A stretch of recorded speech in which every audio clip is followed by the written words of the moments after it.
first duty tonight will be to acknowledge the roll call that all board members are present this evening. Good job, board members. Dr. Webb, you have a... Yeah, I'd like to suggest that we modify the agenda poll item 4B, September 27, 2016 regular meeting.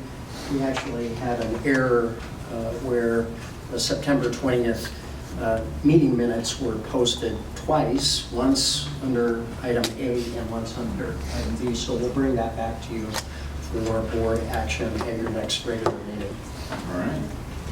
Sounds good. We're moving straight into our star students tonight. So let's just go. Celeste Bernstein from Arts and Academics. Get to be first. Go Celeste. Of the board and community guests. My name is Celeste Bernstein and I am from the Vancouver School of Arts and Academics, and tonight I am here to talk to you about the power of art, which is something I'm very passionate about, and more specifically how we are using the arts at VSAA to educate students as a whole and provide an engaging community. I think that VSAA really exemplifies this in two primary ways, and the first one is a class we have called CORE. And CORE at VSAA is a project-based class that integrates the arts and academics in a way that's really allowing students to explore their passions. And it is called CORE because the integration of arts and academics is really what VSAA stands for and is all about. Additionally, it is generated around a yearly school theme. We've had, that celebrates a different art form. So we've had anything from Cuban dancing to themes surrounding work ethic and philosophy. Next thing about CORE is it's a lot of group work, which, as you all know, that's extremely important. CORE is teaching students how to work in groups. It's also helping students try new things. For me as a theater student, who I would normally want to do a project in theater, maybe I'll try doing something in video. That's the last project that I did, and it's been a challenge for me. We also incorporate things like art history and current events. Last year I had to do a project on global issues. I wrote a song calling action to the oppression of women in rural areas. And the final thing that I really think about CORE that is great is that it's really promoting personal and academic growth. The project you see up top is for a piece called J-Term. And what this student did here was recreated a project that they had done in the past, and they reincorporated the things that maybe they felt like they didn't have time for, or that he was looking for ways to improve his project. And the project on the bottom was a project about self-happiness and reaching a personal goal of fulfillment. And this is a coloring book that a student created. These are a couple images from her book. The next way that I think VSAA really looks at building community through art is something called showcases. And our showcases are what replace assemblies. And essentially showcases are about sharing our art for others to enjoy and appreciate. And we're in a situation where we're sitting with all of our peers and we're experiencing what's on the stage together, and it's really building community. We're also featuring guest speakers and guest artists like these guys up there. And really showcases, again, are about community and that shared experience. And I think that is the power of art. Thank you for your time.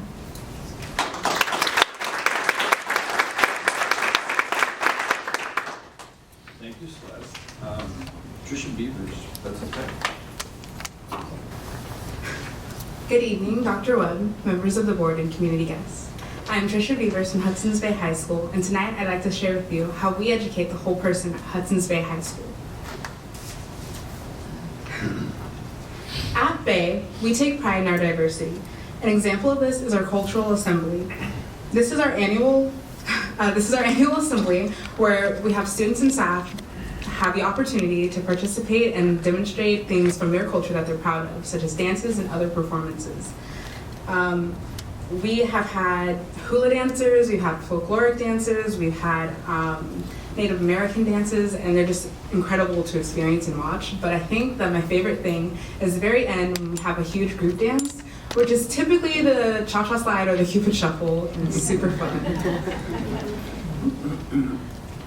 This is a quote, and it says, "Culture eats strategy for breakfast." And what this means is that without having a built character, like without forming the character of a person, on a team, this is applied to athletics, on a team, wins or losses don't matter. And this kind of goes to the Vancouver School District's athletic covenants, which are trust, integrity, and excellence. At Bay, we try to have our students and our coaches perform also be the face of Bay, which means to stand for family, accountability, commitment, and excellence, which is demonstrated especially by our football team this season, who was recognized Team of the Season. Hudson's Bay also, our mascot is on the coin for the coin tosses at football games and whatnot, which is pretty cool. Within the classroom, we focus on the Bayway traits. Again, I mentioned these last month, but they're critical thinking, empathy, community, perseverance, and ownership. And teachers take time out of a normal curriculum to speak with the students about how they can pursue these different traits within their daily activities. We also have over 21 clubs at Hudson's Bay, including American Sign Language and the Gay Shade Alliance, which allows students to be involved with things that matter to them with other peers that are outside of just their academic course. With that, I hope that you all learned a little bit more about Bay today, and I thank you for your time.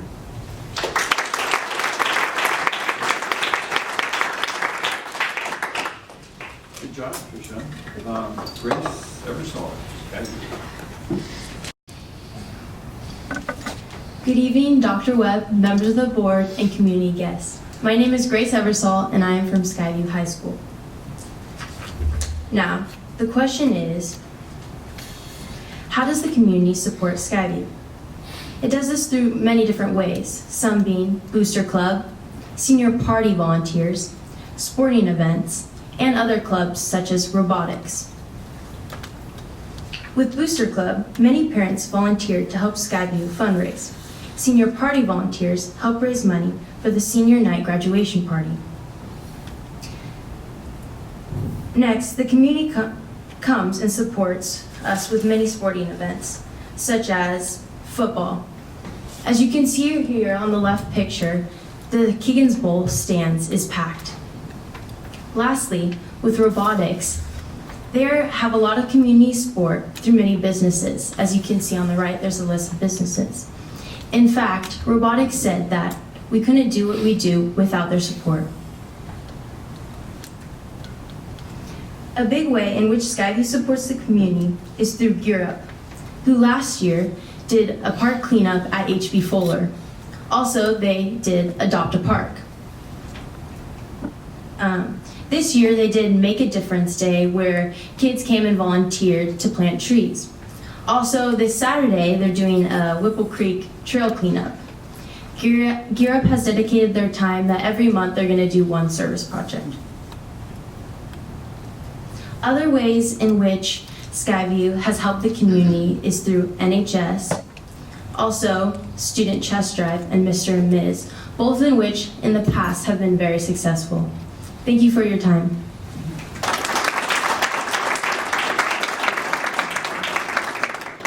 Thank you, Grace. Julie Hayes from Columbia River. Good evening, Dr. Webb, members of the board, and community guests. My name is Julie Hayes, and tonight I will be representing Columbia River and talking about what I think makes an outstanding teacher. To start off with, I wanted to read this quote by Malala Yousafzai. It says, "One child, one teacher, one book, one pen can change the world." This, I feel, really represents the importance of education and a good teacher. Teachers inadvertently inspire and help students find their passions and direct us to a possible career or what we want to do with our lives. So some of the most important qualities I believe that teachers should have are to be strict but understanding. That way they're more approachable and easier to get because life happens and it's hard to make every deadline. I also love when teachers are passionate and knowledgeable about their subject and not just, some teachers can feel like they're kind of forced into a subject, like my dad's a teacher, he was forced into a subject and he wasn't knowledgeable or passionate with it, so it made it worse for him. So I love it when I see that teachers love what they do. Again, they're approachable and they make the work easy and interesting, and then helping students is their priority. They want to make that their top thing. So I just wanted to mention some of my favorite teachers I've had throughout the years. Mrs. McKenzie, I've had her last year and this year in pre-calculus and calculus. Even though the subjects are really difficult, I'm having trouble in calculus.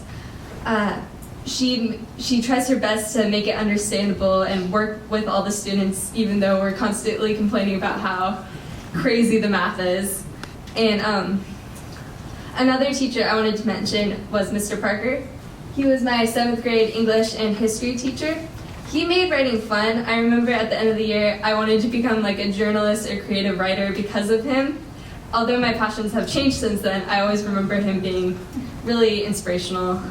And finally, I wanted to talk about my current biology teacher, Mrs. Cameron.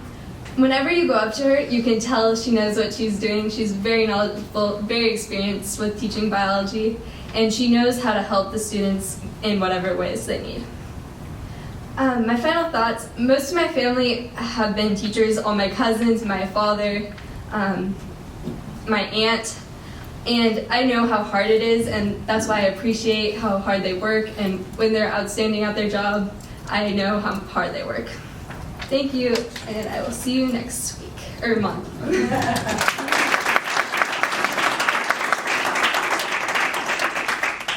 Thank you, Julie.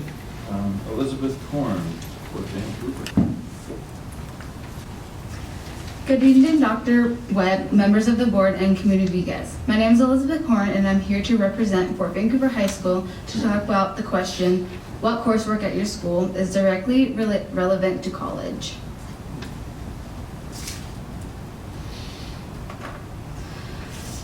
I chose AP Chemistry because it's a class that's taught on a college level where kids are learning materials related to the real life.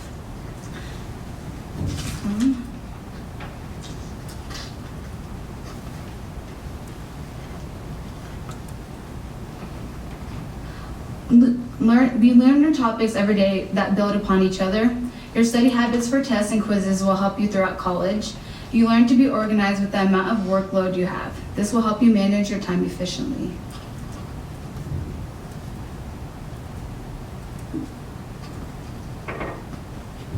There are lots of labs and write-ups, so make sure you're not putting those off and doing them last minute. We do lots of labs every day that are similar to what we do in college.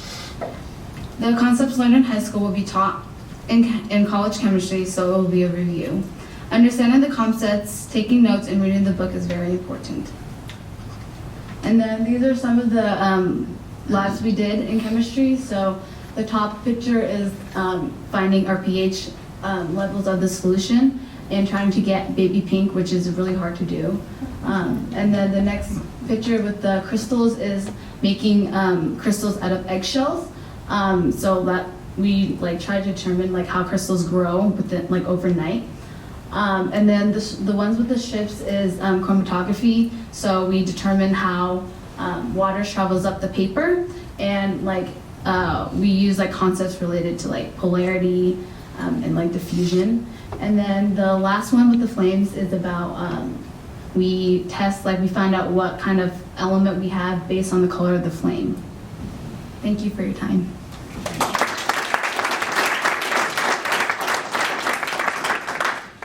Thank you, Elizabeth. Simon.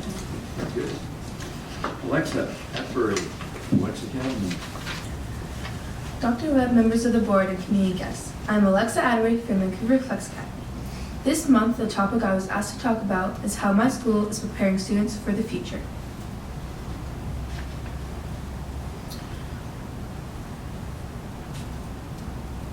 Career Choices is a class led by our lovely teacher, Miss Natalie Powell, that helps students get involved with internships, job training, and resumes.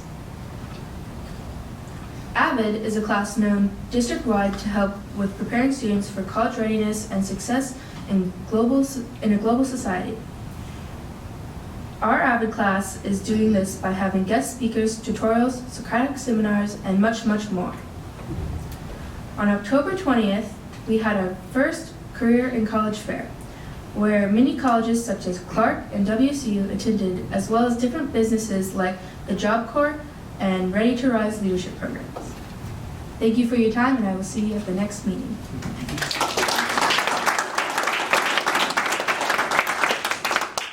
Thank you, Alexa. So, a past great Camille Bishop from iTech. She was a rep last year and did a wonderful job.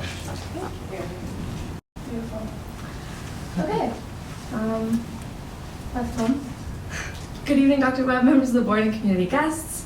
My name is Camille Bishop, and I'll be filling in for Jessa Higgs tonight to represent Vancouver iTech Preparatory. Tonight, I'll be talking about academic options at iTech and how they both deepen understanding and encourage success.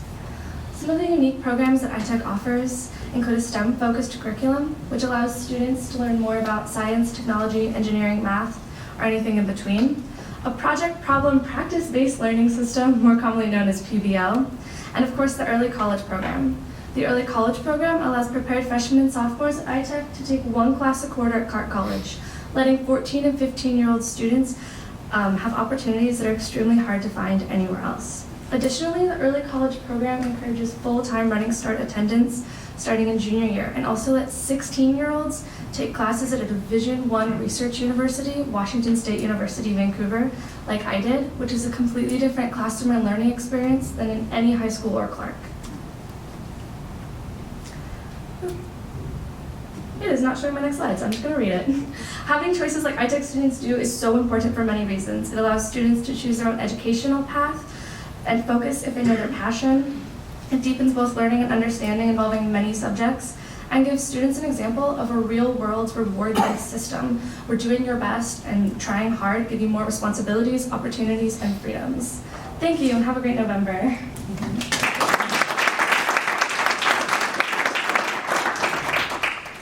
Good job, Camille. We try to change the tech each year just to frustrate you all. Keep it a learning experience. Do we have any communication? No written correspondence, the board has not already seen. All right. No comments. Thrilling. Okay, well, let's move on to approval of the minutes, board. We need approval now one set of minutes from September 20th, 2016 special meeting. Can I get a motion for those approved? I move that we approve the Second, someone? Second. Second.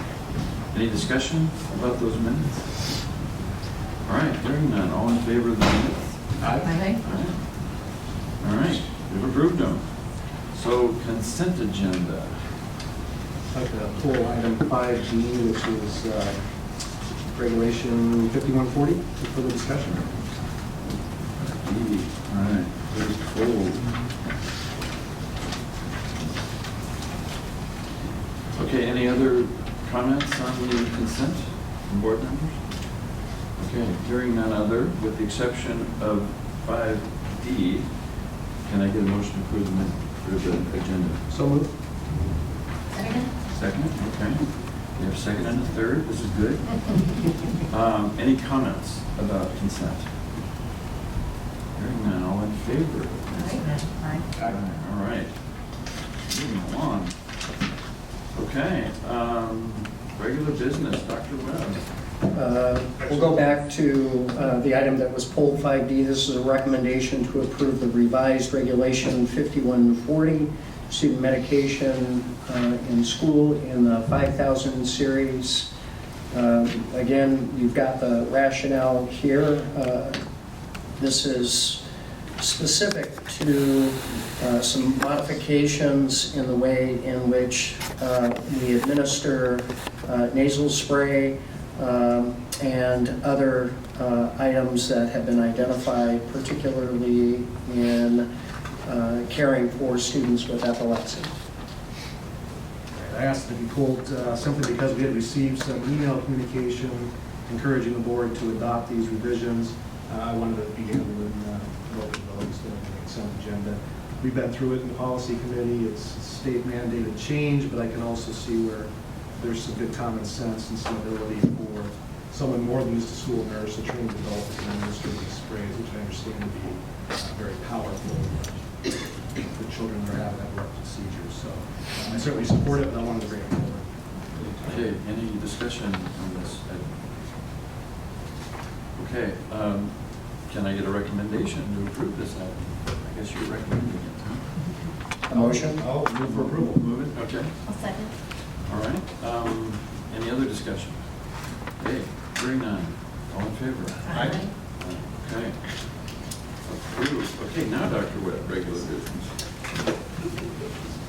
First item of regular business is a recommendation to adopt resolution number 772, setting the amount and the date of the 2017 bond election. Before I get into any of the details, I want to just make a few quick comments and share some gratitude for members of the team, Todd, Jennifer, Carla, Jan, Tom, principals and staff who have been engaged in project planning design symposia for 18 months, our friends at LSW, and frankly, our entire community who've been engaged in this work for some time.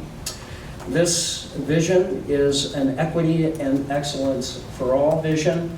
Although it is about brick and mortar, I want to be absolutely clear. This is about future-ready schools that produce future-ready graduates. So with that in mind, to address capital facility improvement needs of the school district by making educational facility and site enhancements to increase capacity, to relieve overcrowded classrooms, to improve safety and security, and to address age and condition issues, a bond election is proposed for February 14, 2017. The proposed bond issue includes the following components. 1, replace Peter S. Ogden Elementary School, George C. Marshall Elementary School, Terry S. Truman Elementary School, Martin Luther King Elementary School, Walnut Grove Elementary School, McLaughlin Middle School, Leaser School, Fir Grove Children's Center. 2nd, construct and equip a new iTech preparatory school and 2 new elementary schools. One of the new elementary schools is contingent on receipt of state assistance funds. 3, make additional capital improvements at Sacagawea Elementary School, Franklin Elementary School, Vancouver School of Arts and Academics, Columbia River High School, Giggins Bowl Stadium. That project is contingent on receipt of state assistance funds. 4th, to make improvement to district support services facility, Jim Parsley Center. That project is contingent on receipt of state assistance fund. Propstra Aquatic Center, that project is contingent on receipt of state assistance funds. And transportation facility, that project is contingent on receipt of state assistance funds. 5th, make improvements including but not limited to upgrading, remodeling, and replacing systems, equipment, roofs, windows, flooring, safety and security, playground equipments, sports fields and tracks, parking lots, constructing secure entrances to school buildings, making ADA accessibility improvements, constructing family community resource centers, additional classrooms, and applied learning spaces. 5th, demolish existing structures where required. And finally, 6th, acquire additional real property for school purposes where required. It's a recommendation that the Board of Directors adopt resolution number 772, setting a bond election for the Vancouver School District on February 14th, 2017, in the amount of $458 million. Okay, we have a recommendation from the superintendent for resolution number 772. Can I get that motion? So moved. So moved. Second? Second. Second. Discussion. It's not our first shot at this, is it? Well, this is, very exciting. It's a big list of necessary projects, and I just want to echo what Dr. Webb said and congratulate the staff and our community really for participating in more than a year of analysis and evaluation to bring us to this point where we have determined what is essential for student success and made a proposal that will help us deliver really exceptional value to taxpayers. And this is what Vancouver Public School does best of all. We take our time, we do the right analysis, we put the right project in front of voters, and they recognize that value. And I'm confident in February we'll have a great result, and then we'll get started right away and deliver these projects within the decade for sure. It's going to be very quick turnaround. So congratulations to everyone. It's really exciting. It's great to be part of the board at this time doing this work. Good. Any other comments? I have comments. I just think Vancouver has a proud history of supporting its public schools, and this is a crucial opportunity to continue that legacy. To ensure the safety of our students, meet the needs of 21st century learners, and accommodate a growing number of students and programs of choice. We really have a unique opportunity at this time to provide these facilities to ensure future-ready learning in a cost-effective way that's going to have minimum impact for taxpayers. So I echo the thanks to the staff and the excitement at the opportunity to make an investment and really make a difference in the future of our learners and the future of our community in a very cost-effective way. Any other comments? I have a comment. Well, we are going to give the gift of education to the students and families of our community. It's a gift that never, ever can be taken away. It never loses its value. It only increases the opportunities that our students will have. And so at this time, when it's so timely, where else can we get this kind of return on that kind of investment? It's time. We can't afford to delay. I'm excited. This is just excellent. I have to commend the team for the hard work and the thoughtfulness. This is carefully planned, carefully thought about.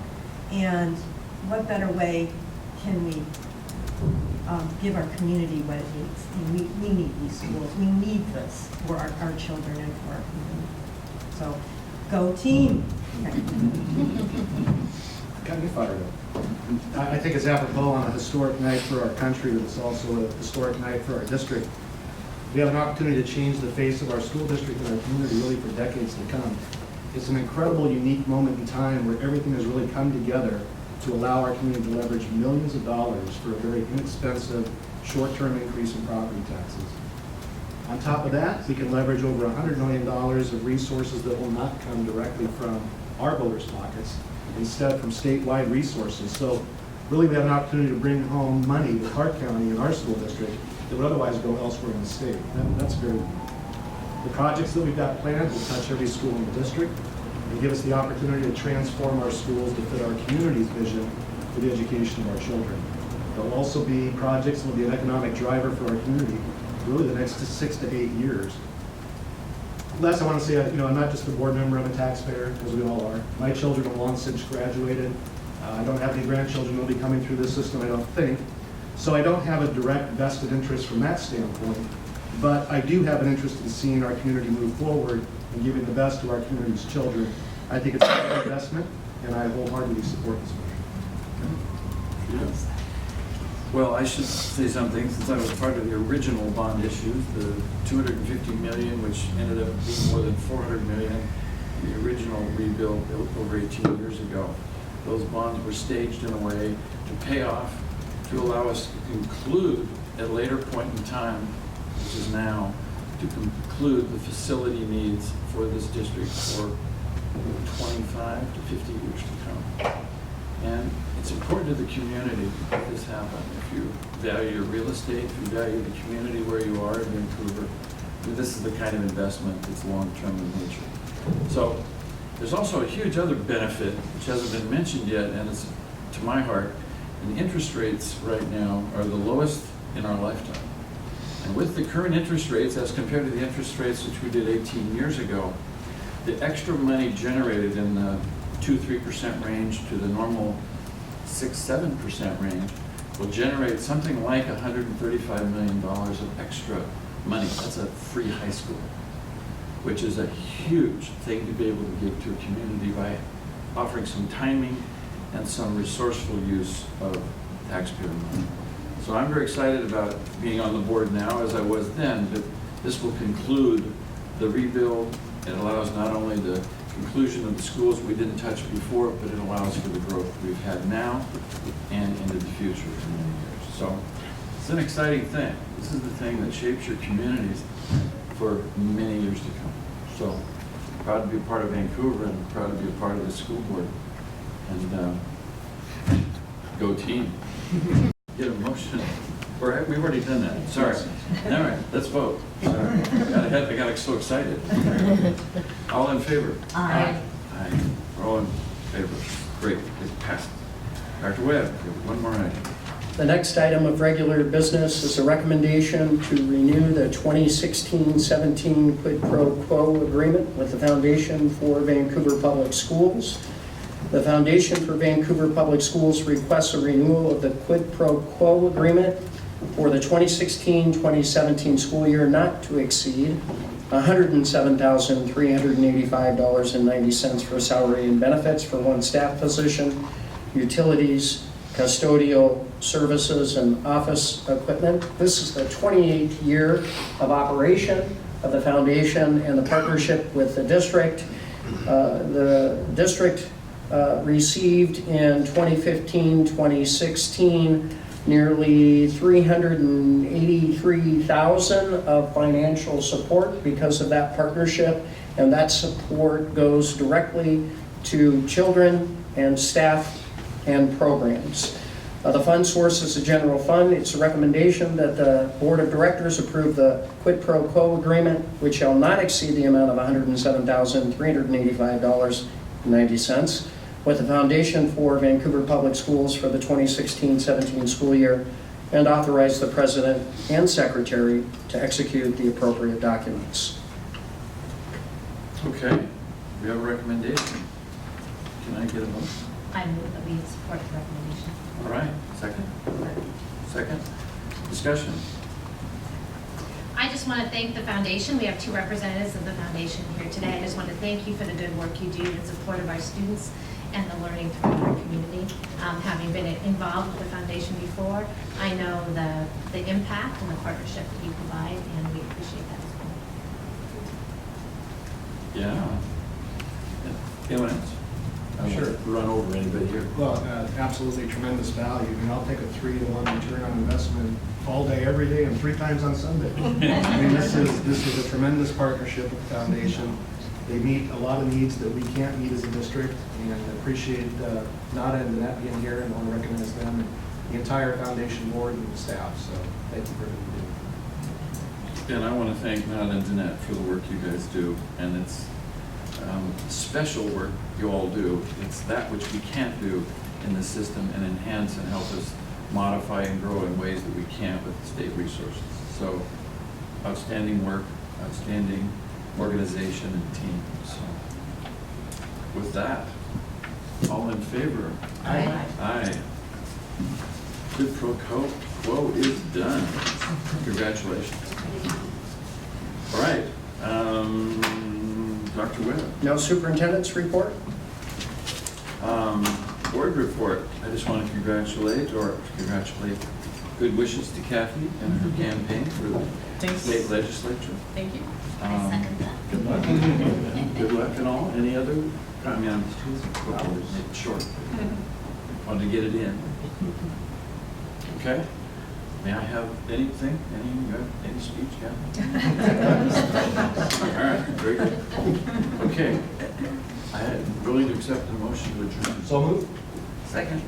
All right. Thank you all.